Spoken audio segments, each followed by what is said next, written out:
ఆకలి, దాహము, జీర్ణము ఈ మూడు ఉంటే మనిషి ఎలా అయినా బతకచ్చు. వేళపట్టున ఆకలేసి కుడితి తాగినా జీర్ణం అయిపోతే, ఆవు తింటున్న మినప్పొట్టు తినేసిన జీర్ణం అయిపోతే ఇబ్బంది లేదు. దాహం వేసి ఏది తాగినా జీర్ణం అయిపోతే ఇబ్బంది లేదు, బతికేయచ్చు. చచ్చిపోవడం అంత తేలిక కాదు. మంచాన పడి తన మలమూత్రములను తాను విసర్జించలేకపోతే వాడు రోజు రోజు క్షణం క్షణం చచ్చిపోయినట్టే. ఆ మలమూత్రములు తన శరీరంలోంచి బయటికి వస్తే పురుగులు పుట్టి శరీరాన్ని కొరికేస్తుంటే సొంత భార్య కూడా కంపులోకి రాలేక, పనివాళ్లు కూడా చెయ్యక గది తలుపులు వేసేసి కుక్కకి పెట్టినట్టు గిన్నెలో తీసుకొచ్చి అన్నం పెడితే తాను చేసిన పాపాలు జ్ఞాపకానికి వచ్చి కుమిలిపోతే రక్షించేవాడు ఉండడు.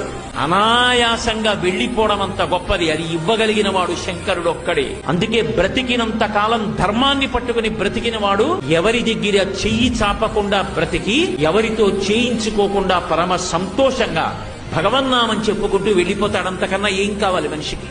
చచ్చిపోవడం గొప్ప, బ్రతకడం ఎలాగైనా బ్రతుకుతారు. బ్రతకడం గొప్ప కాదు, బాగా జ్ఞాపకం పెట్టుకోండి.